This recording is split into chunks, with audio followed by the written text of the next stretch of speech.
Mais peut-être que ce n'est pas le roi auquel vous pensez. Ah oui? Ah ben oui. Vous avez des informations? Là, le roi, il est déjà connu. Le roi, il est déjà connu. Il a juste choisi des gens qui vont l'accompagner. Maintenant, si des gens ont décidé de l'accompagner, ils font un roi, mais ce n'est pas le roi auquel vous pensez. Ce ne sera pas la reine Simone, ce ne sera pas le roi Don Melo, ce ne sera pas le roi Billon, ce ne sera pas la reine Lagou, ce sera le roi Ouattara. Je n'ai pas voulu dire ça de peur de blesser le président. Mais bon. Voilà. Et donc, pour nous, en Côte d'Ivoire, aujourd'hui, il y a deux camps qui se font face. Il y a quelqu'un qui veut faire un quatrième mandat illégal et de ce fait qui veut totalement assassiner la démocratie et installer un règne sans partage. Et puis il y a le camp d'en face, le camp des démocrates qui dit non, on a eu des acquis, on a 30 ans, j'ai 30 ans de lutte politique pour l'émancipation et la démocratie derrière moi, je ne peux pas les... Est-ce qu'on peut revenir au cas Charles Bégoudé? Je ne peux pas. Si, c'est le même cas. C'est au nom de quoi vous allez me convaincre que je dois aller voter quelqu'un? En aucun cas, on ne cherche à vous convaincre. C'est pas le but de l'émission. Vous êtes en train de dire on n'est pas en campagne. Voter quelqu'un que vous n'aimez pas. Président, on soumet des non. vous le faites. Voilà. Mais moi, ils entendent vous dire que on vote celui qu'on aime. Vous n'allez jamais voir un être humain en train de voter qui va le diriger quelqu'un qui n'aime pas. Et on n'analyse pas en tout cas en fonction de celui qu'on aime aussi. C'est pas possible.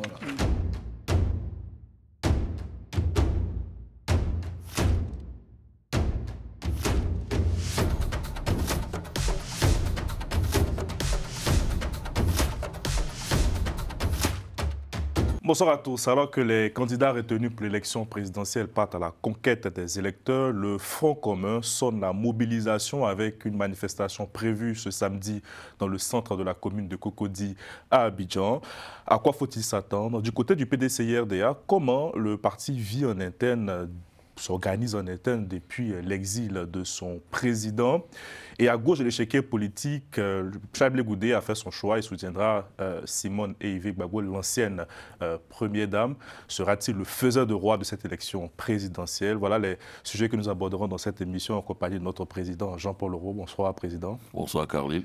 Issa Atoubouin, bonsoir. Bonsoir, Carlyle. Et nous accueillons aujourd'hui, nous sommes heureux de recevoir surtout notre ami Ogina Seya, membre du bureau politique du PDCI-RDA. Bonsoir, Ogina. Bonsoir, Carlyle. Et en duplex, Jean-Yves Doué. Bonsoir, Jean-Yves. Bonsoir, Khalil. Messieurs, débutons avec la marche du Front commun, maintenue en dépit d'une interdiction. Cher Ogina, à quoi faut-il s'attendre demain? Il faut s'attendre à une marche telle que prévue par la Constitution ivoirienne, qui est l'expression démocratique la plus aboutie de mécontentement. Donc nous allons marcher. Nous allons marcher demain. Voilà, pour montrer que la majorité qui a été exclue de cette élection-là n'est pas contente, elle ne l'accepte pas et ne l'acceptera pas. Il n'est pas encore tard. Le président a des prérogatives que la Constitution a prévues. Il n'est pas encore tard pour garantir la paix sociale et pour remettre le pays sur la voie démocratique qui n'aurait jamais dû quitter avec le troisième mandat et cette tentative du quatrième mandat qui ne marchera pas. Quel est le sens d'une marche alors que la campagne présidentielle début s'ouvre aujourd'hui? Comme je vous l'ai dit, c'est pour manifester notre mécontentement. Voilà, la campagne s'ouvre, mais une campagne, qu'est-ce que vaut une campagne où un candidat qui ne devait même pas être aux élections a pris le choix de choisir ses challengers? Donc nous allons marcher, nous allons continuer de manifester notre mécontentement, notre désaccord, notre désapprobation de cette démarche qui veut tordre le cou à notre démocratie naissante. Bien, Jean-Paul Leroux, quel est votre regard sur le maintien de la part du Front commun de cette marche? Pour moi, sur le fond, pour moi, un Ivoirien qui veut marcher pour manifester sa désapprobation face à une question sociale, économique ou politique, c'est son droit le plus naturel, je dirais, le plus constitutionnel. Et concernant la marche du 11 du Front commun, pour moi, ils sont en droit de manifester, de marcher. Et si je devais parler au pouvoir en place, je dis, mais laissez-les marcher, ils ont le problème, ils veulent le revendiquer.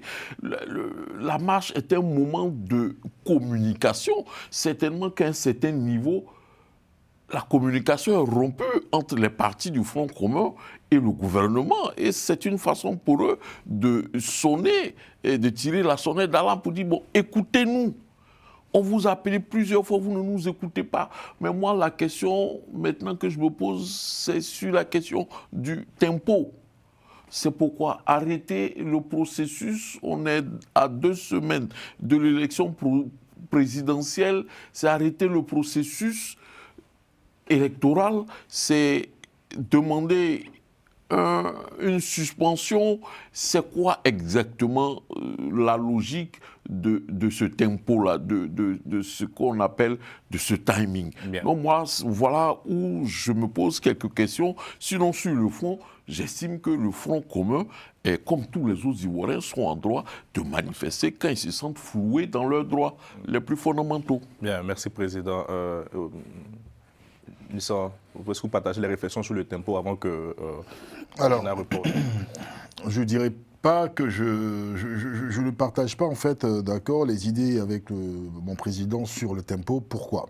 Parce qu'il faut savoir que cette marche devait avoir lieu une semaine auparavant. Le week-end dernier. Voilà, le week-end dernier. Et nous savons tous, avec le fameux communiqué du Conseil national de sécurité et également du ministère de l'Intérieur via le préfet d'Abidjan. Il faut savoir quelque chose. Si le tempo n'était pas une nécessité ou n'était pas en fait pris en compte, on aurait fait la marche. Mais puis on serait peut-être passé à autre chose. Moi, je vais plus loin que cela. Pour moi, nous sommes effectivement, à partir d'aujourd'hui, dans la période de la campagne. Et la campagne, elle est ouverte. Il faut savoir qu'une campagne, elle sert à quoi? Une campagne sert naturellement à rassembler, à prouver, à faire une démonstration de force. D'accord, par exemple, pour le parti au pouvoir, de faire une vraie démonstration de force pour ce 4e mandat ou 2e mandat de la 3e République pour certains. Donc, est-ce que, si demain il y a manifestation dans la période de la campagne, est-ce qu'on n'aura pas un remake ou un bis repetita de ce qui s'est passé le 9? Je vais parler du 9 août. Nous sommes en période de rassemblement naturellement. Et nous savons que ces élections ne sont pas seulement regardées par les Ivoiriens à l'intérieur, mais scrutées aussi par l'extérieur.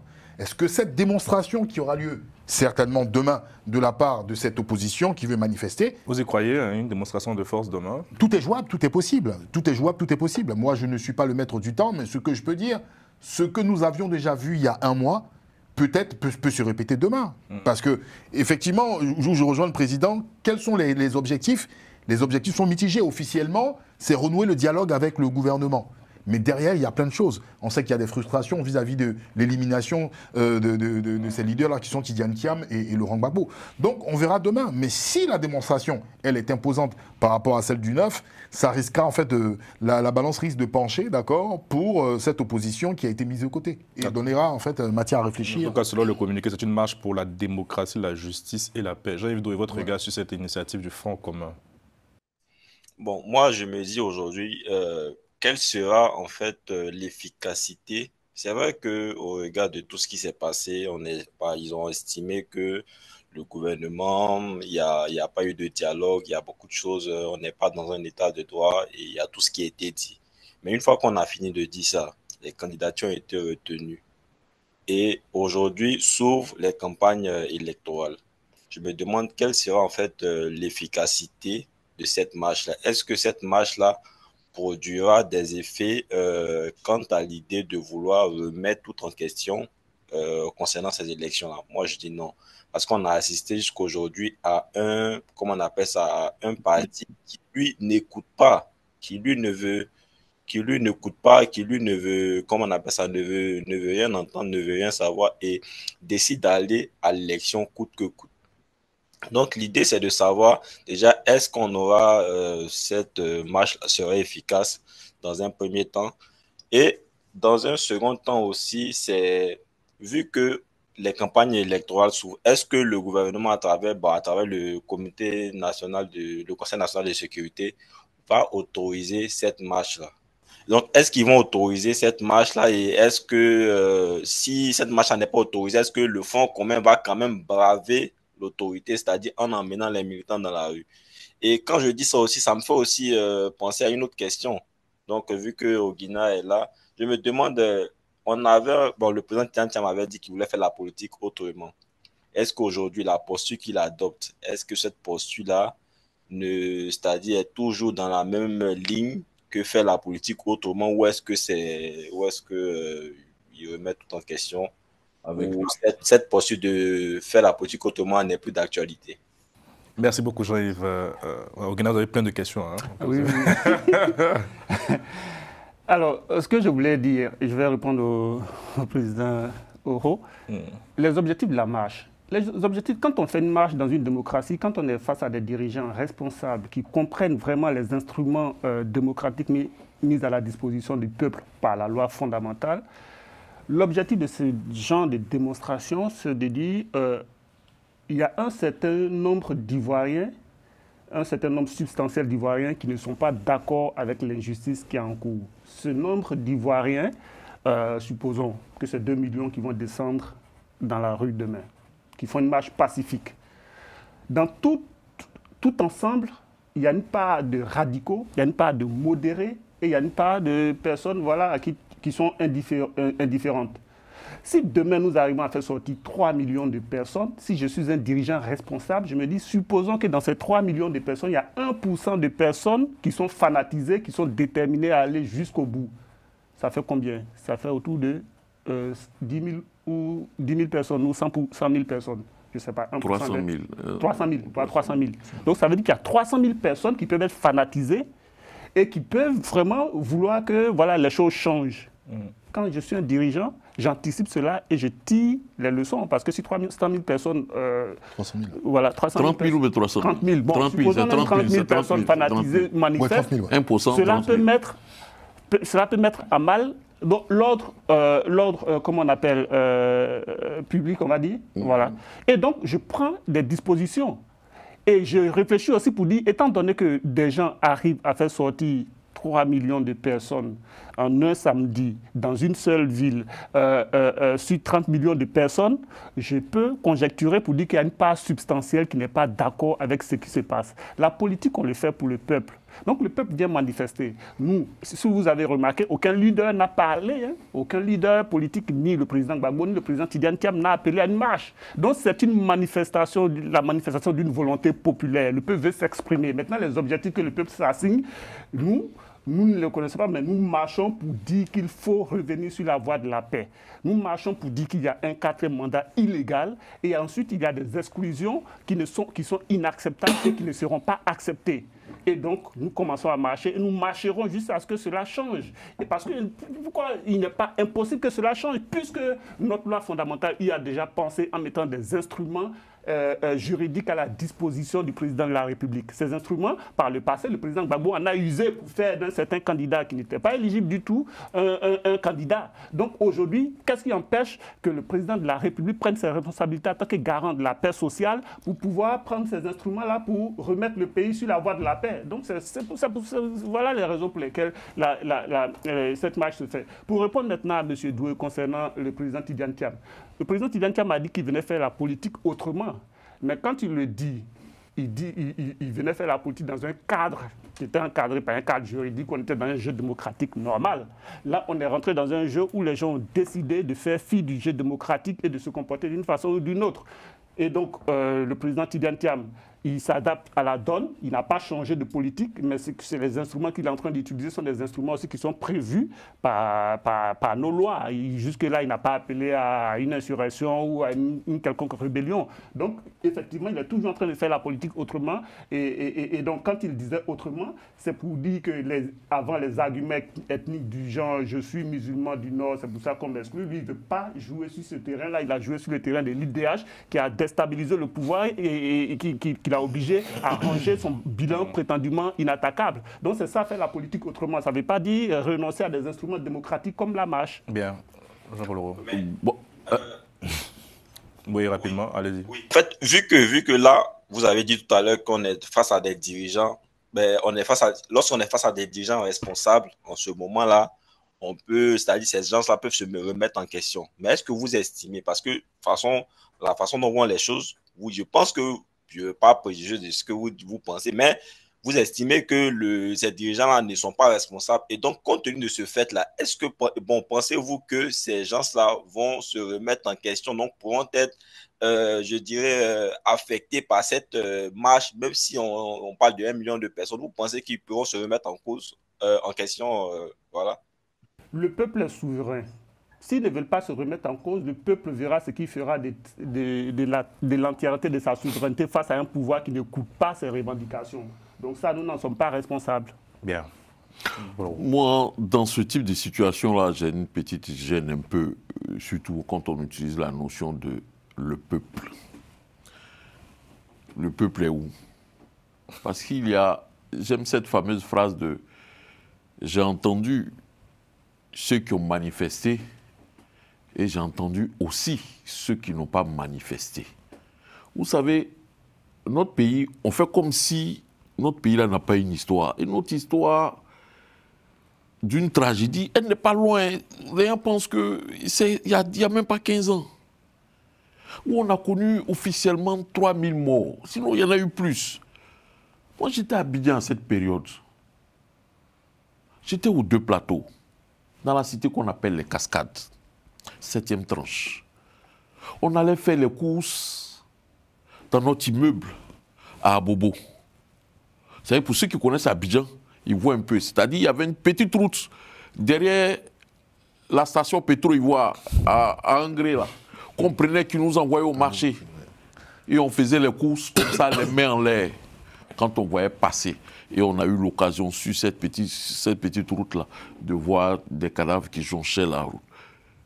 Quand on voit ça, arrive un moment, on se pose un certain nombre de questions pour essayer de voir quelles sont les responsabilités qu'on peut en tirer. C'est vrai, c'est le droit du Front commun d'organiser cette marche. Aujourd'hui, s'il y a une déflagration, qui en tirerait? Parce que chacun estime qu'il pourra en tirer des dividendes. J'imagine que certains seront ici à Paris, en train de, dans certains milieux d'affaires, de finances et autres, dans certains cercles médiatiques. Donc, ce que vous voulez dire concrètement, c'est que l'opposition joue la politique du pire, le Front commun surtout. Je suis en train de dire que est-ce qu'il n'est pas imprudent d'engager une telle marche, un tel événement dans un pays qui a déjà des antécédents de violence politique hors normes? Bien. Ogina. C'est la question que je me pose. Oui, monsieur. Est-ce qu'au nom de cette responsabilité qu'on a, on ne pourrait pas dire qu'il est possible de faire cela dans l'entre-deux élections ou dans l'entre-deux tours? On pourra voir. Pourquoi pas laisser passer ce temps de la campagne électorale, ce temps de l'élection? Et marcher pendant les élections? Non, pourquoi pas, et voir après l'élection et pendant la période de il va vous répondre. Alors, moi, la question de savoir où se trouve le peuple, je ne sais pas, ceux qui reprochent souvent aux gens de dire le peuple, je ne sais pas à quoi ils attendaient, qu'est-ce qu'ils attendent qu'un homme politique dise 15% du peuple qui est avec moi dit veut. Non, c'est le peuple. Le peuple est indivisible, ce sont des hommes.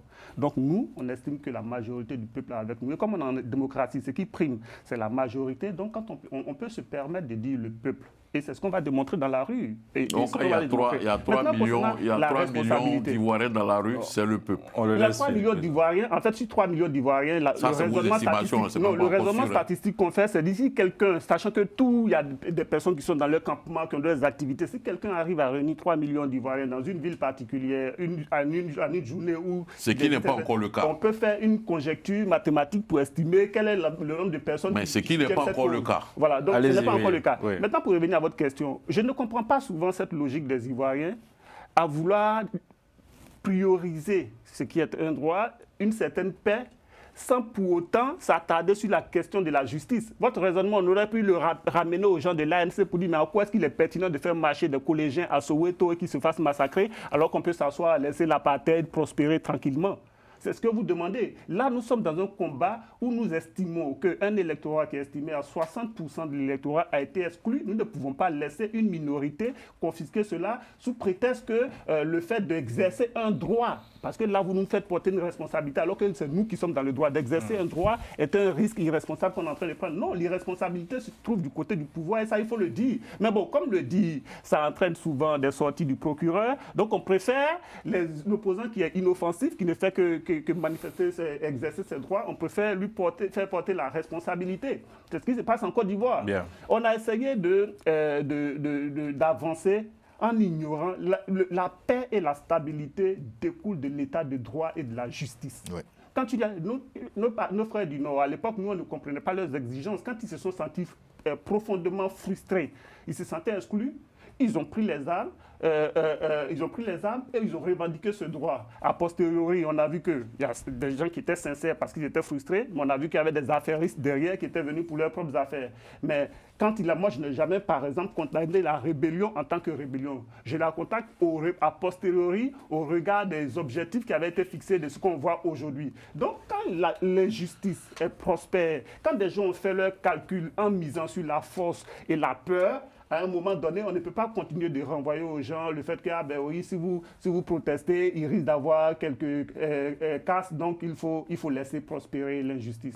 Ça ne peut pas se passer comme ça. Merci, Oguina. Rapidement, cher Nsang, on passe au prochain sujet. Il y a des choses qui sont intéressantes, la notion du peuple. Moi, j'entends souvent, effectivement, dans certains milieux et sur certains plateaux télé, quand on parle d'une représentativité de la population, quand les gens disent le peuple, certaines personnes protestent, mais qui est le peuple ? Qui est le peuple? Alors, le peuple, on ne peut pas dire que c'est l'ensemble des Ivoiriens, mais c'est la composition des Ivoiriens. À une époque, M. Ouattara parlait du peuple. Est-ce que tout le peuple était avec lui? Je pense qu'il y avait aussi d'autres personnes qui étaient pour le PDCI, qui étaient pour le FPI de l'époque, et il avait ses militants, mais quand il parlait, il parlait au nom du peuple, et non exclusivement en fait, des militants en fait, d'accord, du RDR de l'époque. Donc, je pense que les politiciens ont la légitimité de parler du peuple, quand ils ont, en fait, d'accord, des personnes qui sont... Ils parlent de leur peuple. Bon, président, si vous voulez, ils parent de leur peuple. Sachant que le peuple est un et indivisible. Effectivement. Alors, maintenant, il y a un élément qui est quand même important. Aussi que j'entends beaucoup dans certains milieux, je pense certains milieux intellectuels, qui évoquent souvent, en fait, le passé douloureux de la Côte d'Ivoire. Personne ne nie cela. Mais en même temps, c'est un aveu d'impuissance et d'échec. Moi, je le considère. Parce que nous avons un passé qui n'est pas assez lointain, douloureux. Qu'est-ce qu'il en résulte? Qu'est-ce qui a été fait? Absolument rien. On a eu des retours des exilés, juste pour des tractations et des accords politiques. On a mis en place plein de commissions et tout. Quels ont été les résultats? Qu'est-ce qui a été véritablement fait? On ne fait jamais ce bilan. Et moi, on reçoit bientôt le RAGP. Oui, non, je vais rebondir sur quelque chose. Et par exemple, chacun a son appréciation aujourd'hui de la candidature de M. Ouattara. Certaines personnes jugent que c'est son deuxième mandat de la Troisième République. Certaines personnes diront que c'est son quatrième mandat. Mais j'ai l'impression que pour Ouattara, l'Ivoirien est prêt à tout accepter, à tout sacrifier. On a l'impression que Ouattara est la pièce. Et j'ai l'impression qu'on lui donne raison parce qu'il dit qu'il est là pour la sécurité. Il dit qu'il est là pour qu'il y ait la stabilité. On a l'impression qu'une fois que Ouattara est égratigné ou il est embêté, c'est la catastrophe. À un moment, il faut qu'on soit responsable. À un moment de l'histoire, M. Ouattara l'a dit, je l'ai répété à maintes reprises sur ce plateau, en 2000, le 28 octobre, vous allez sur, je vais dire, le journal Le Parisien, il disait que cette élection de 2000 était une élection qui n'était pas démocratique, et que 2/3 de l'électorat ivoirien n'était pas représentatif parce qu'il était exclu de ces élections, lui et Henri Konan Bédié. Alors, pourquoi aujourd'hui, en 2025, certains Ivoiriens ne se donneraient pas aussi le droit et cet argument de M. Ouattara? C'est une question que je me pose. Bien, merci beaucoup, mais surtout qu'on se va de près la manifestation demain du côté d'Abidjan. En 2011, que Ouattara disait ça, franchement, il n'y avait pas encore eu 3000 morts. Khalil, tu souhaites que... Non, il faut qu'on avance, non, ça serait un débat interminable. Mais bon, poursuivons en tout cas la discussion sur ce sujet. J'aimerais qu'on parle un peu de la vie du PDCI, la vie interne du parti. On entend plusieurs rumeurs remettant un peu en cause le leadership du président Tidiane Thiam, en raison de son exil. Vous qui êtes membre du bureau politique, comment se passent les choses chez vous, cher Oguina? Très bien, je dirais très bien. Bon, pas excellente comme on les souhaitait, puisqu'on devait être actuellement en train de battre campagne pour notre champion, qui, pour nous, indubitablement devait gagner ces élections. Alors, je dis à maintes reprises sur votre plateau ici que le PDCI est une institution. Je pense que cette notion, c'est une institution, c'est-à-dire ce n'est pas les hommes qui font le PDCI, c'est le PDCI qui décide de faire un homme. Avant d'arriver au PDCI, Tidjane Thiam, politiquement, il ne représentait rien, on peut se permettre de le dire. Mais le PDCI a décidé de le mettre là. Et quand l'institution l'a choisi, tous ceux qui ont essayé de le challenger ont échoué. Là, actuellement, on a le président Tidjane Thiam, malgré son exclusion des élections, vous ne voyez pas des délégués, vous ne voyez pas des membres du bureau politique, vous ne voyez pas des secrétaires de section se réunir pour protester. C'est parce que l'institution a fait son choix ferme et réfléchi et décide de continuer. Donc au PDCI, les choses vont bien. L'institution fonctionne. Malgré l'absence du président, il continue de rencontrer ses collaborateurs à Paris. Il continue, le coordonnateur du PDCI, le doyen Benjo, continue de faire un travail remarquable sur le terrain. Le PDCI continue sa marche. Voilà, donc voilà. Et on nous avait prévu la catastrophe une fois que ce serait acté que notre candidat serait exclu par le Conseil constitutionnel. Certains candidats prendraient le dessus, le parti allait partir en lambeaux. Tout le monde constate qu'il n'en est rien. C'est un bloc soudé qui a choisi son président à 99,77% et qui maintient son choix. Jean-Yves, est-ce que vous pensez que le président du PDCI peut perdre son poste qu'on entend des critiques sur le leadership, sur son leadership à la tête du parti? Oui, déjà, moi je pense que au sein de nos partis, on devrait peut-être travailler à mettre en place en fait des mécanismes de leadership.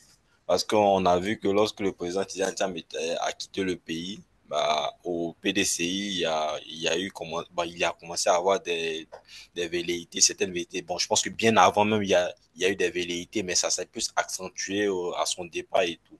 Mais quand je finis de dire ça, moi, c'est plus par rapport, on met en place le président Tidjane Thiam à la tête du PDCI.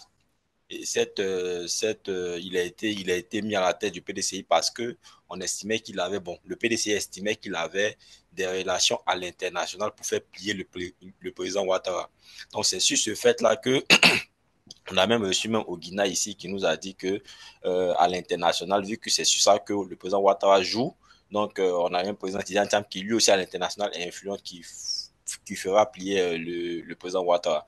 Mais aujourd'hui, j'aimerais savoir quel bilan faites-vous de cette influence à l'international du président Tidjane Thiam, parce que pas plus tard que le 7 octobre, on a vu le comité des droits de l'homme de l'Union de l'ONU qui a rejeté, je crois, la deuxième correspondance du PDCI quant à l'idée de vouloir appliquer une mesure à l'idée de vouloir appliquer la mesure provisoire pour qu'on puisse interrompre les élections ou bien remettre le président Tidjane Thiam de ses droits civils et politiques. Donc il a été quand même débouté. Et quel bilan faites-vous de toutes ces démarches à l'international qui n'ont finalement pas abouti? Alors, le bilan, je suppose qu'un bilan, on le fait lorsqu'on a l'arrêté des comptes. Là, les comptes ne sont pas encore arrêtés. La bataille est en cours. Le bilan à mi-parcours. Un bilan à mi-parcours.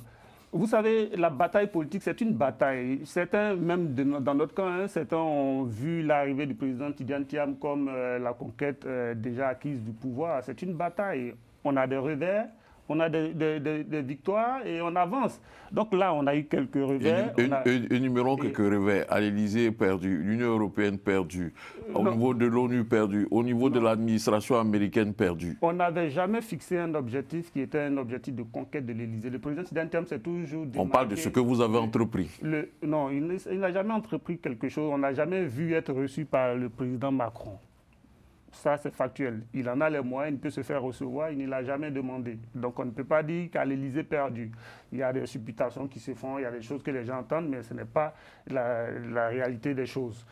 Il y a des batailles qui sont, qui sont en cours. On ne peut pas dire, mais on ne peut pas conclure que voilà, on a eu des revers partout et tout ça. Voilà, donc je ne sais pas. Les batailles gagnées, par exemple, les batailles gagnées. Alors, les batailles gagnées. Les batailles gagnées, d'abord, c'est qu'il a réussi à maintenir le parti à flot, parce qu'il faut dire quand même qu'on a eu beaucoup de tentatives internes et manipulées par le pouvoir de pouvoir mettre le PDCI sous tutelle, de pouvoir lui faire... Non, mais lui, il est à l'international, donc s'il arrive à gagner un procès à Abidjan, on suppose que c'est depuis ici que ça se fait, donc on est sur un schéma international. Alors, À l'international, nous avons la déclaration même de l'ONU que vous voulez écarter, qui est une déclaration, quand même, c'est parce qu'on est dans un contexte où... Alors, il y a des choses que, quand on lit le texte, il y a des choses que... Et moi-même, je ne comprends pas pourquoi on a demandé certaines mesures. Parce qu'il y a des mesures techniques et pratiques qui relèvent de la souveraineté d'un État. L'ONU ne peut que rester que dans le concept général de dire il faut respecter tel droit parce que vous avez signé à ça. Maintenant, comment ça se matérialise? C'est là que se trouve le sujet. Donc, c'est des batailles qui sont en cours, qui ne sont pas encore perdues. On ne peut pas interpréter ça. C'est la propagande, certes, du pouvoir faire croire que c'est des batailles perdues. Mais nous continuons. Si nous appelons les gens à marcher aujourd'hui, c'est parce que nous estimons qu'il y a des batailles qui progressent et peut-être la marche peut être un instrument pour les débloquer. Donc, c'est pour ça que nous marchons. Donc, il ne faut pas conclure. Il ne faut pas se laisser... Vous savez, nous sommes dans un poker menteur aujourd'hui en Côte d'Ivoire où le pouvoir a tendance à faire croire, à implanter dans l'esprit des gens que les jeux sont déjà faits. Alors que les jeux ne sont pas faits, la bataille. Le pouvoir ivoirien a quoi avoir dans ce qui s'est passé à l'ONU? Le pouvoir ivoirien a quoi avoir dans ce qui s'est passé à l'Élysée? Le pouvoir ivoirien a quoi avoir dans ce qui s'est passé à l'Élysée? Il a été clair, c'est pas moi qui le dis. C'est Tidjane Thiam lui-même sur le plateau d'Alain Foka. Il a dit, lui-même l'a reconnu que... Qu'est-ce qu'il a dit, président? Qu'est-ce qu'il a dit, président? Sur le plateau de Foka, il a déploré le fait que le président français ne l'ait pas soutenu, celui à qui il a rendu des services. Non, on n'a pas eu cours de cette citation. Il a dit. Ah oui? Deuxièmement, non. Au niveau de l'Union européenne, l'État ivoirien a quoi avoir dedans? Au niveau de l'ONU, de la Commission des droits de l'homme, l'État ivoirien a quoi avoir dedans? Ce qui s'est passé aux États-Unis, l'État ivoirien a quoi avoir dedans? Je ne comprends pas. Déjà, il n'a jamais dit qu'il avait demandé un soutien de la France. Il a toujours dit que la bataille, c'est nous qui allons la gagner. C'est ce qu'il dit. Maintenant, après, si vous avez des confidences avec lui où il dit « je suis en train de miser sur la France », là, ça, je ne sais pas, même publiquement, il n'a jamais dit... Alors moi, je pense que ça se réfère, par contre, dans l'interview d'Alain Foka... On veut faire la langue de bois sur ce plateau. Non, il n'y a pas de langue de bois. Tout le monde sait, ici, dans ce pays et sur ce plateau, que Tidjane Thiam a voulu user de ses relations avec le chef de l'État français pour lui demander qu'il mette pression sur le président ivoirien de sorte que sa candidature soit acceptée. Alors, je crois qu'on est certain d'une seule chose. Dans son discours du 7 août, il appelle en tout cas la communauté internationale à regarder ce qui se joue en Côte d'Ivoire. Enfin, moi, c'est ce que je peux... En se référant au verbatim. Et il a mené des actions pour... C'est de ces actions-là qu'on parle. On dit qu'il n'a pas eu de victoire. Mais monsieur, je ne comprends pas la finalité de la discussion. Si la finalité, si vous estimez qu'il a échoué à l'international, donc les deux sont pliés, ben, tant mieux. Nous, on n'a pas dit ça. Jean-Yves a posé une question précise. Oui. Pour vous, Tidjane Thiam était au plan international, on pourra dire, avait les mêmes réseaux, sinon des réseaux plus importants que ceux de Ouattara, dont il a fait preuve, dont il a usé en 2010, ce qu'il a poussé, ou bien ce qu'il a amené au pouvoir. Donc Tidjane Thiam allait user de ses réseaux à l'international. Jean-Yves a posé la question de savoir, est-ce qu'aujourd'hui, on peut faire le bilan, même si c'est à mi-parcours, de ses actions à l'international pour voir ce qui a marché, ce qui n'a pas marché. Visiblement, maintenant, moi, j'ai dit, pour donner la réponse à Jean-Yves et aussi au-delà de vos ritournelles, pour dire que... Ritournelles. Allez-y, allez-y. Pour dire que tout ce qu'il a fait à l'international, il a tout rien à marcher. Bon, c'est intéressant parce qu'en fait, dans les deux échanges, il y a deux postures. Il y a la posture de M. Auguinard, en fait, qui est celle, en fait, voilà, des militants du PDCI-RDA. Et il y a effectivement la question des gens les questions de Jean-Yves sont des qui questions... se réfèrent à une émission où Auguinard avait dit... les questions de Jean-Yves sont la question concernait pourquoi il était en France. Sont assez pertinentes. Il est en France parce qu'il estime qu'il y a un endroit où il pense qu'il est pertinent, il peut mener la lutte. C'est là qu'il est. Il est en train de travailler. Donc c'était la question de Jean-Yves. C'est vrai que cette lutte a été fructueuse. Et cette lutte, justement, c'est sur ça que je dis, nous sommes, le jeu est en cours. Bien. Alors, c'est intéressant. Il ne faut pas tomber dans le piège du pouvoir de faire croire que tout est bouclé. C'est le piège. C'est intéressant parce qu'effectivement, là, il y a le président, en fait, M. Oro, qui dit quelque chose. Est-ce qu'au moment où le PDCI pose une action, est-ce que le gouvernement, en fait, d'accord, ivoirien, en fait, réagit derrière? Moi, c'est super intéressant ce qu'il dit. Et moi, je lui dirais que oui. Oui, si. Je lui dirais que oui, tout simplement. Exemple parce concret. Bon, on va prendre le cas même déjà de l'Élysée. Ça, c'est un élément très important, d'accord, dans le narratif de ces élections à venir. Puisqu'on n'a jamais eu de rencontre officielle sur le cadre des élections entre Emmanuel Macron, d'accord, et le candidat Tidjane Thiam. Ça, il faut qu'on soit clair. Il y a une source, je me permets de citer ce média, qui est Africa Intelligence. Africa Intelligence évoquait l'une des visites de Macky Sall, d'accord, des échanges de Macky Sall et d'Emmanuel Macron. Dans cet échange-là, on a évoqué le cas de Tidjane Thiam. D'accord, c'est Africa Intelligence qui a donné cette source. Le mois qui venait, on avait la visite, on avait M. Ouattara qui était en villégiature pendant un moment en France. On a eu cette fameuse rencontre, d'accord, ce déjeuner qui a eu à l'Élysée. Tout l'establishment ivoirien, y compris même le parti de M. Ouattara, d'accord, attendait une déclaration officielle qui devait sortir. Il n'y a eu aucune déclaration officielle. De la part de l'Élysée? Non, même pas de la part de l'Élysée, mais de la part même de M. Ouattara aussi, parce qu'on n'a pas eu de déclaration officielle. Mais c'était un déjeuner privé. Hein. Oui, non, c'était pas un déjeuner privé, puisque dans le... Deux chefs d'État qui déjeunent, c'est privé. Non, mais si, c'est important de préciser parce que... Non, je ne parle pas mon expérience, parce que moi j'ai bossé dans un média français sans forcément me vendre, mais il y a une procédure claire. Quand c'est annoncé à la presse, dans une note de rédaction, donc c'est officiel. C'était annoncé, parce que moi... Non, mais c'est avec des gens qui sont les faux. Mais c'est pas inscrit à l'agenda officiel du président. Non, mais pour préciser, mais sinon après on se perd. Permettez que moi, je prends quand même le média sur lequel je suis en train d'intervenir. Mais ça, c'est une coulisse. Je peux avoir des infos de coulisses, de dire, ah, le président va déjeuner en tout.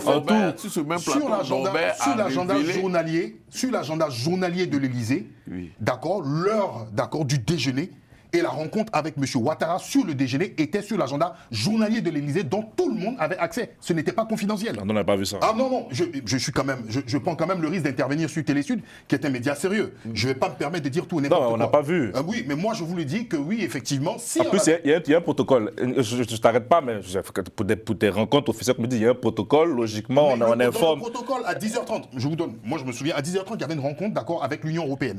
Il y avait une rencontre sur un sujet concernant l'Union européenne. Je crois midi 30.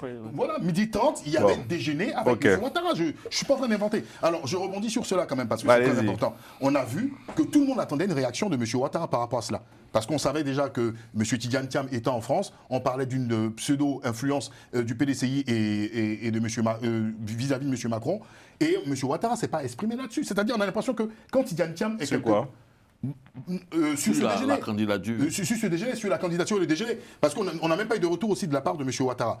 Deuxième point, vous vous souvenez, la semaine dernière, sur ce plateau, on parlait de la visite en fait de M. Tidjane Thiam aux États-Unis, où on est revenu sur l'échange de M. Patrick Hachi et Bassem Bolos, le conseiller Afrique. Donc on a l'impression que quand Tidjane Thiam, effectivement, quand M. Tidjane Thiam agit quelque part, automatiquement, on a soit un émissaire du gouvernement qui est quelque part. On a dans le cadre de l'Union européenne aussi, je tiens juste une dernière information, dans le cadre de l'Union européenne, on a eu M. Sidi Thieboko, qui est parti rencontrer le parti libéral, l'international libéral, d'accord, en Allemagne. On a ce jeu de Tom et Jerry, du chat à la souris, en fait, qu'on ne dit pas dans le fond. On a l'impression que chacun veut essayer de prouver qu'il a effectivement un poids, une ossature à l'international. Quels sont les résultats? Et effectivement, moi je rejoins M. Auguinard. Ce serait trop pressé de dire qu'aujourd'hui, on peut avoir les résultats et cela va remettre en question, d'accord, le jeu électoral. Bien. Donc les résultats sont là. Non, M. Oro, les résultats ne sont pas là. Pourquoi? Parce qu'il y a quelque chose que vous oubliez. Vous pouvez tenter tout ce que vous voulez à l'international. Si quelqu'un a décidé de se recroqueviller sur lui-même et de faire la sourde oreille, il sera la sourde oreille. On ne va pas revenir dans le schéma où Nicolas Sarkozy prend des hélicoptères pour aller bombarder la résidence de Gbagbo. C'est pour ça que nous estimons que le peuple a sa part à jouer. Donc c'est pour ça que nous organisons ces marches qui vont continuer, même s'il faut qu'elles aient lieu le jour de l'élection. Et c'est ce que j'ai dit tous les jours sur ce plateau. Ceux qui pensent que le pouvoir va venir de l'Élysée ou de l'Union, ceci ou de l'ONU, cela, sont des rêveurs. La vraie question, la vraie question, c'est en interne, c'est en Côte d'Ivoire. On écoute Jean-Yves et puis on va passer à l'autre sujet très intéressant sur le blé goudé. En fait, oui, pour conclure, j'ai posé cette question en fait pour dire aussi que pour inviter le PDCI quand même à un moment donné à reconnaître que la stratégie qui a été appliquée auparavant n'est pas la bonne et qu'à un moment donné il faut se remettre en question et essayer aussi comment on appelle ça, de mettre en place d'autres stratégies. Voilà, faudrait pas qu'on soit des jusqu'au boutistes, on est dans un couloir et puis on ne lève pas la tête, on fonce tête baissée. Voilà. Moi, c'était juste pour ça. Non, mais pour apporter une petite clarification, cher Insan, désolé de t'avoir interrompu tout à l'heure. Au fait, je disais, juste en termes de procédure, même à l'Élysée, lorsqu'il y a des réceptions de chefs d'État, nous, dans la presse, on reçoit ce qu'on appelle notre rédaction. Et puis, c'est informé, la presse est là dans ce qu'on appelle la cour ouverte, pour faire des photos, tendre le micro et tout. Bon, c'était pas, en fait, la presse n'a pas été conviée à ce rendez-vous. C'est un déjeuner privé. Donc, quand je parle de déjeuner privé, c'est dans ce sens, pour éviter toute ambiguïté dessus. Bien sûr, voilà. J'aurais voulu qu'on parle au niveau du PDCI de quelqu'un que je trouve en tout cas qui se démarque de cette lutte, qui est le président du groupe parlementaire du PDCI, RDA, Simon Do, que je rappelle le gardien du temple, qui est un homme pivot, pour que vous ayez un peu une réaction sur le personnage avant qu'on parle de Charles Blé Goudé qui souhaite prendre la parole. Oui, moi, en fait, j'ai vu, c'est la déclaration que l'honorable Simon Do a fait. Personnellement, j'ai apprécié, c'est-à-dire le ton et puis la fermeté. Voilà, il a été clair, il a été... Bon, je n'ai pas fait de comparaison parce que je ne suis pas moins du PDCI, mais pour moi, il a fait une bonne sortie et puis c'est franchement à saluer. C'est le gardien du temple, hein, comme on disait, Jean-Paul Leroux. Non, pour moi, tout simplement, le PDCI, par cette déclaration de responsable du député Simon Do, montre qu'en réalité, le PDCI est en train de revenir. On a fait un bavardage sur les questions, sur la réalité du terrain. Ah ouais? Oui. Et c'est ce que ce monsieur, on ne s'en rend pas compte, hein. Mais pendant que certains cherchent à gagner de l'épaisseur à l'extérieur, Simon Do est en train de gagner en épaisseur à l'intérieur. Et ça, pour l'instant, on va s'arrêter là. Je n'irai pas plus loin pour lui prédire... Un destin présidentiel? Possiblement. Je dirais national pour être plus modeste. Il est déjà député, donc national, c'est bon. Moi, pour moi, si je peux me permettre, ce n'est pas une personne en fait, qui est nouvelle. Hein, Simon, oui, bien ceux qui le connaissent, en fait, déjà depuis longtemps au sein de l'hémicycle, c'est un député, en tout cas, qui est assez percutant. Et il a un style qui reflète pour moi aujourd'hui peut-être le potentiel renouvellement en fait, de certains acteurs dans le jeu, en tout cas du PDCI RDA. Et c'est une figure de proue dans l'ossature de M. Tidjane Thiam. Et déjà, depuis les malversations, je dirais, judiciaires vis-à-vis de M. Tidjane Thiam, il a toujours pris ces prises de parole-là. Donc je pense qu'effectivement, où je rejoindrai le président, c'est qu'au niveau interne, et il a sa place, il joue un rôle assez prépondérant. Et où je ne suis pas d'accord avec mon président, c'est que de toutes les façons, la dimension internationale, c'est-à-dire exogène du PDCI, doit rejoindre la dimension endogène du PDCI. Bien. Rapidement. Et puis j'ai dit quelque chose aussi pour vous. Est-ce que Moustapha peut remettre l'autre photo que j'avais choisie aussi pour parler aussi d'un autre personnage qui en principe, on sait que dans l'architecture du PDCI, qui est en principe le moteur, mais on le voit très silencieux. Est-ce que Moustapha peut mettre la photo que j'ai choisie? Voilà, ce monsieur. Très, très effacé. Est-ce qu'il existe encore un secrétaire exécutif au sein de votre parti politique? La question elle est dangereuse, mais bon. Non, il existe un secrétaire exécutif au sein du parti. Mais vous savez, dans un parti politique, il y a des hommes qui se révèlent à certaines périodes bien précises. Quand on est rentré en désobéissance civile en 2020, l'ancien secrétaire exécutif, le professeur Maurice Kagou s'était illustré. Tous les militants l'appelaient le capitaine Courage. C'est ce même enthousiasme aujourd'hui qui se retrouve chez Do Simon, qui montre toute sa combativité depuis que la partie de la lutte est rentrée dans une partie combat. Parce qu'il y a des réalités qu'il ne faut pas masquer dans les partis.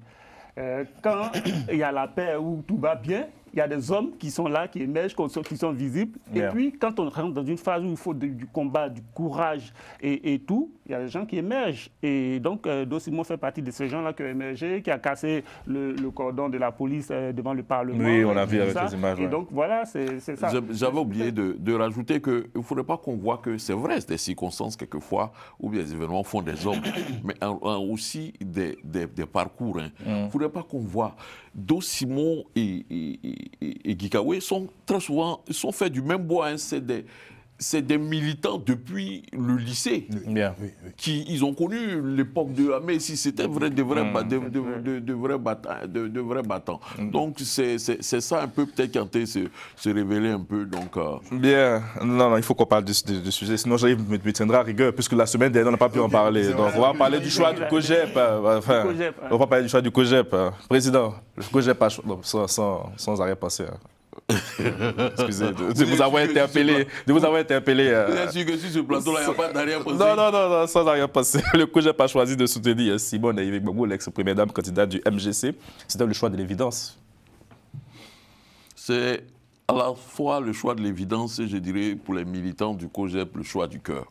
Parce que depuis que Charles Blé Goudé est entré, je pourrais dire, de plein pied dans la vie publique et politique en Côte d'Ivoire, il a eu le soutien de cette dame. Et tout le monde sait que même depuis le temps du pouvoir de Laurent Gbagbo, tout n'était pas donné à Charles Blé Goudé. Je le dis très souvent, je dis ce que Blé Goudé a eu, même sous Laurent Gbagbo, il a eu à la force de ses bras. Et puis après cela, il va en prison, il revient, tous les deux sont en prison, ils sortent et il fait le choix de cette dame. Et cette dame le lui reconnaît. Et depuis lors, c'est une idylle politique et humaine qui se déroule très bien. Moi, je pense que les militants, lors de cette convention du COJEP qui s'est déroulée le 4 octobre dernier, les militants ont fait le choix du cœur de celles qui avaient soutenu, qui, dans les tumultes de leur leader, a soutenu leur leader. C'est celle-là qu'ils ont choisi pour accompagner, qu'ils ont choisi comme plan B dans leur... Mais la question qui va se poser maintenant, c'est de savoir qu'est-ce que ce choix peut changer dans le cours de l'élection. Est-ce que Blé Goudé peut être un faiseur de roi? Un peu comme François Bayrou en 2017 ici. Vous savez, dans ce pays-là, on aime les faiseurs de roi. C'est la politique. C'est fini. Depuis qu'il y a la République, il n'y a plus de faiseurs de roi. Président, non. Non, c'est ce que... Ça n'a rien à voir. Je vais dire ça. Ça n'a rien à voir. Non. Quel est le sens? Qu'est-ce que ce choix peut changer dans la candidature C'est le plan B du COJEP. Bon, moi, Kalik, ici, le COJEP me soutient. Que ça peut changer dans mon pourcentage électoral? C'est ça la question pour parler terre à terre. Mais tout simplement apporter ce que... L'équation personnelle de Charles Blé Goudé. Charles Blé Goudé, son équation personnelle, la force de son organisation politique va apporter cela à la dame. C'est tout. Sa capacité de mobilisation que tout le monde connaît, sa capacité de mobilisation, ça c'est essentiel, qui va apporter à la dame. Si ça marche, tant mieux. Les Ivoiriens observeront, diront, ah c'est vrai, aujourd'hui Charles Blé Goudé nous appelle à voter telle dame, on va la voter, ou bien ils diront que non. Voilà, on voit une élection. Pourquoi les gens pensent que non, c'est fini? En tout cas, premier test grandeur nature demain à Boisflé. On verra si la mobilisation sera au rendez-vous. Oh, bon, on l'espère, hein, on l'espère. Jean-Yves, ça va tourner comme ça. Franchement, j'ai beaucoup de respect pour Charles Blé Goudé et aussi pour maman Simone Yves. J'espère ce que tu es en train de dire là va pas t'évoquer un grand moment d'irrévérence. J'ai vraiment beaucoup de respect. J'espère que tu ne seras pas irrévérent. Président, on va l'écouter, s'il vous plaît. Allez, Jean-Yves. Je pense que Charles Blé Goudé est je dirais, dans ce sens-là, faiseur de roi manqué. Parce que là, ils ont fait le choix du cœur et non le choix de la raison. Pour moi, ils auraient dû faire un autre choix. Compte tenu de l'environnement politique et puis comment est-ce que les choses s'agencent au niveau de la gauche, ils auraient pu quand même faire un choix vraiment raisonnable, mais ils ne l'ont pas fait. Et donc, compte tenu de ce fait-là, moi, je dirais que Charles Blé Goudé est un faiseur de roi manqué. Peut-être à l'orée des élections, donc avant le 25, ils vont peut-être revenir à la raison et puis faire d'autres choix. Mais pour l'instant, je pense que ce choix-là ne me convainc pas, même si, comme je le disais tout à l'heure, Simone Gbagbo, c'est une dame que j'affectionne, j'aime beaucoup, mais je pense que pour la circonstance, ça ne peut pas le faire. Donc ce choix n'aura aucun impact selon vous, Jean-Yves, pour clarifier. Au Guinée. Alors, bon, la question de savoir si Charles Blé Goudé est un faiseur de roi, peut-être oui. De reine même, on dira. Mais peut-être que ce n'est pas le roi auquel vous pensez. Ah oui? Ah ben oui. Vous avez des informations? Là, le roi, il est déjà connu. Le roi, il est déjà connu. Il a juste choisi des gens qui vont l'accompagner. Maintenant, si les gens ont décidé de l'accompagner, ils font un roi, mais ce n'est pas le roi auquel vous pensez. Ce ne sera pas la reine Simone, ce ne sera pas le roi Don Melo, ce ne sera pas le roi Billon, ce ne sera pas la reine Lagou, ce sera le roi Ouattara. Je n'ai pas voulu dire ça de peur de blesser le président. Voilà. Et donc, pour nous, en Côte d'Ivoire, aujourd'hui, il y a deux camps qui se font face. Il y a quelqu'un qui veut faire un 4e mandat illégal et de ce fait qui veut totalement assassiner la démocratie et installer un règne sans partage. Et puis il y a le camp d'en face, le camp des démocrates qui disent non, on a eu des acquis, on a 30 ans, j'ai 30 ans de lutte politique pour l'émancipation et la démocratie derrière moi, je ne peux pas les... Est-ce qu'on peut revenir au cas Charles Blé Goudé? Je ne peux pas, si, c'est le même cas. Oui. Je ne peux pas les laisser et donc je vais affronter ce camp. Tout démocrate, qu'il ait des problèmes personnels avec le président Gbagbo ou avec le président Thiam actuellement... C'est le cas avec le président Thiam? Pour l'intérêt du pays. Non, ce n'est pas le cas. Il dit pour l'intérêt du pays, sa place se trouve derrière le Front commun.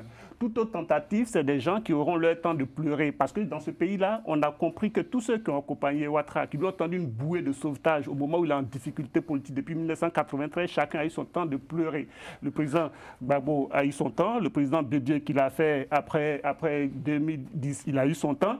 Le président Soro Guillaume, il a eu son temps de pleurer. Anaki Kobena, il a eu son temps de pleurer. Donc, c'est juste que des pleurs différés pour Simone, Dombello et Blé Goudé. Ils font un mauvais calcul sur 2030. Si Ouattara passe avec son coup de force là, personne n'aura une chance démocratique dans les décennies à venir dans ce pays. Après, chacun peut choisir qu'il veut. Hein, donc, alors, ouais, j'ai une sang. Ouais, bon.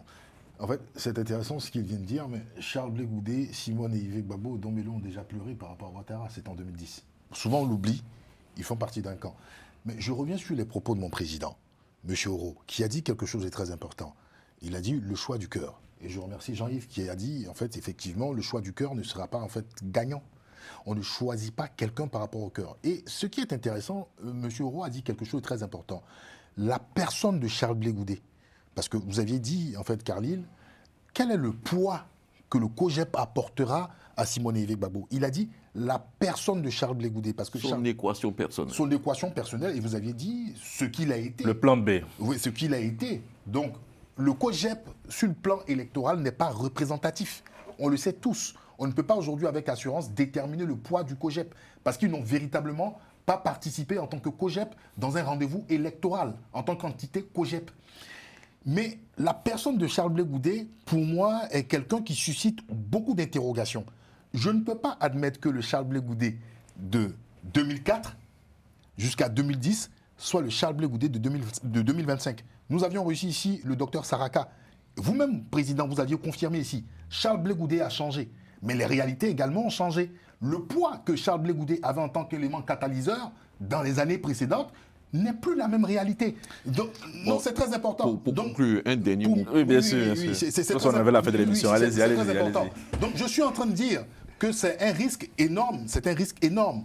On peut dire que la stratégie de Charles Blé Goudé peut être payante si demain ils ont des représentants. Je dis bien des représentants. Je ne parle pas d'élection présidentielle. En tout cas, ils se préparent. Des représentants au sein de l'hémicycle et autres, c'est une possibilité. Dans le cas contraire, on peut aussi avoir une déception parce que l'espérance, l'espoir que nous avions comme le président Hérault, en fait, en fin de compte, c'était juste en fait un effet de buzz. Yeah. Un effet de buzz. Charles Blé Goudé aujourd'hui ne pèse réellement pas, mais il peut être aussi un faiseur de roi comme M. Ouattara. Et président, avant que vous preniez la parole, on assiste quand même à certaines virulences sur les réseaux sociaux. Il y a même un commentaire, quelqu'un qui quasiment souhaitait sa mort. Comment on est passé de ce Charles Blé Goudé qui suscitait l'engouement? Bon, je ne vais pas citer des gens, mais j'ai eu des discussions il n'y a pas longtemps avec quelqu'un qui disait, lorsqu'il avait son discours là, si tu manges, lève-toi, puis les gens étaient mobilisés.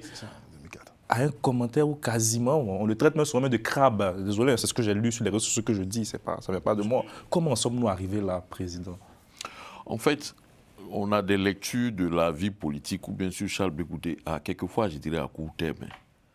Moi, comme j'ai dit, j'étais à Abidjan quand Charles Blé Goudé était recherché. Je t'ai même fait sur une... On a fait une très belle émission, on peut retrouver sur les antennes de Télé Sud. Au moins, j'étais avec Charles Blé Goudé, je suis en compagnie de Charles Blé Goudé le 27 mars 2011 à Abidjan. Il y a des gens, des Ivoiriens dans ce pays. Lorsqu'ils entendaient Charles Blé Goudé, ils couraient vers ce lieu-là où on l'avait annoncé avec des machettes et des gourdins. Dans ce pays, des centaines, des milliers de personnes qui voulaient tuer Charles Blé Goudé. Donc, ce que vous êtes en train de dire... Ne me pointez pas du doigt, président. Non, ce que vous l'avez dit, ce que vous êtes en train de dire n'évoque pas aujourd'hui quelque chose de nouveau. Mais dans un contexte particulier, Charles Blé Goudé estime que ce type de discours, il ne faudra plus le tolérer. Parce qu'il faut qu'on passe à une autre étape de notre vie nationale, c'est-à-dire souhaiter la mort de quelqu'un dans le cadre du débat public, dans le cadre du débat politique. Souhaiter la mort de quelqu'un, là, il ne le veut plus. Voilà pourquoi il a été en justice, pour que cette personne-là soit poursuivie et condamnée. Mais pour revenir sur la question du choix, en fait, nous nous trompons énormément dans certaines lectures sur la vie publique. Voter là, ceux qui pensent que c'est un choix de la raison se trompent énormément. Voter est un choix du cœur. Les premiers, ce que je dis, c'est ma réflexion. Les premiers choix politiques sont liés à nos premières émotions politiques. Moi, ça a été toujours. Moi, mes premières émotions politiques ont été avec Laurent Gbagbo au début des années 2010. Je n'arrête pas de le dire. C'est ce monsieur qui a ouvert ma conscience à la chose. 90. 90. Voilà. Qui a ouvert ma conscience à la chose politique. Donc ceux qui pensent que Blé Goudé n'a pas fait le choix de la raison parce que ses militants ont choisi Simon Gbagbo, mais ce que les gens ne savent pas, en réalité, c'est avec le cœur qu'on vote. Hein. On ne vote pas avec la raison. Bon, président. C'est avec le cœur qu'on vote. On ne vote pas celui qu'on déteste. On vote celui qu'on aime. D'accord, président. Ceux qui vont aller voter le 25 là, c'est le candidat qu'ils aiment là qui vont voter. Je ne vois pas quelqu'un qui déteste Ouattara, qui va aller voter Ouattara parce que Ouattara a conçu 18 points. Non. Bon, je vous invite à utiliser maintenant le thème président Ouattara pour éviter qu'on soit interpellé par M. le procureur. Ok, d'accord. J'arrive. En fait, c'est Charles Blé Goudé lui-même sur un plateau de télé qui a dit qu'il avait échoué quant à sa mission de réunir les deux candidats. Et donc, même il y a un journaliste qui lui a posé la question de savoir, mais lorsqu'à l'annonce des candidatures et à l'annonce du choix de votre parti, vous n'étiez pas aussi heureux. Et c'est là qu'il a révélé l'histoire comme quoi, oui, en fait, il est en train d'entreprendre des démarches pour que les deux candidats s'associent. Et donc, il a même dit après que ce n'est pas encore tard. Et donc, vu qu'on a jusqu'au 23, à la fermeture des campagnes électorales, donc il aura tout le temps d'entreprendre toujours les démarches. Et il y a même Awadon Melo qui l'a même aussi dit sur un plateau, il a dit, lui, Charles Blé Goudé et Simon Gbagbo sont toujours en discussion. Donc voilà. Donc l'union est encore possible, selon vous? Je vais dire que le choix, cela remet en question le choix même que le COJEP a fait. Il peut estimer que ce choix n'est pas le bon. Donc mais en quoi est-ce que ça met une chose? Moi, je ne comprends pas. Le COJEP n'a pas choisi son candidat, son plan B. Maintenant, peut-être qu'ils vont se retrouver, se parler. Ils vont se dire, bon, on est d'accord, notre plan B la retire. Toi, ou bien, la raison doit prendre le pas sur le cœur. Ça, sûrement, tu ne peux pas nous dire le contraire, président. Tu dis quoi? La raison, normalement... C'est au nom de quoi? C'est au nom de quoi vous allez me convaincre que je dois aller voter quelqu'un? En aucun cas, on ne vous convaincre. C'est pas le but de l'émission. Vous êtes en train de dire, on n'est pas en allez campagne. voter quelqu'un que vous n'aimez pas. Président, on soumet des non. vous le faites. Voilà. Mais moi, ils ont vous dire que on vote celui qu'on aime. Vous n'allez jamais voir un être humain en train de voter qui va le diriger quelqu'un qui n'aime pas. Et on n'analyse pas en tout cas en fonction de celui qu'on aime aussi. Vous avez vu ça? On vote selon celui qu'on aime, mais on n'analyse pas selon celui qu'on aime. Vous avez vu qu'on vote celui que le cœur n'a pas choisi? Jamais. Il vote par amour, président. Non, président, je ne suis pas d'accord avec vous. Sur ce point. Non, mais oui, mais moi j'ai un exemple pour vous clair. En France, ici, quand on parle de fonds républicains, il y a des gauchistes qui ont voté pour Macron, pas par amour pour eux, c'était pour faire barrage à l'extrême droite. Donc il y a un choix de raison aussi qui est là. Merci, monsieur le président. Ils détestent le Front National. Merci beaucoup, messieurs. Merci pour ce débat. Et puis on suivra de très près la marche. Cher Ogina, il y a une marche demain, ici à Paris? Non, je suis tellement concentré sur la marche d'Abidjan. Le pays, c'est là-bas le vrai débat. Ici, là, ils font des marches. La diaspora marche beaucoup. En tout cas, on a fait on était devant Amnesty International la dernière fois, le week-end dernier, tout ça, pour toutes les violations des droits de l'homme. Il faut dire qu'il y a 131 personnes qui sont détenues de manière arbitraire depuis 2017, quand même, 2011 quand même. Hein. Donc, voilà. Merci beaucoup, messieurs. Avant de fermer cette émission, j'aimerais faire un petit point de clarification. J'entends souvent que Global Africa Télé Sud est la chaîne de l'opposition. Je vais mettre tout de coup à cette idée reçue. Disons que nous avons, l'équipe ici, adressé à plusieurs reprises des invitations au parti présidentiel. Bon, la procédure chez eux est assez complexe pour pouvoir valider les différents intervenants. Bon, nous aussi, on avance en fonction de notre calendrier éditorial. On ne peut pas se soumettre en tout cas à un calendrier partisan. Mais rassurez-vous, j'ai relancé encore une invitation à ce stade. Je pense que les choses sont confirmées et dès lundi, si tout se passe bien, on aura une émission de 90 minutes pour aller en profondeur sur le bilan et sur les propositions de la majorité présidentielle en vue de cette élection. D'ici là, portez-vous bien et rendez-vous lundi pour un nouveau programme.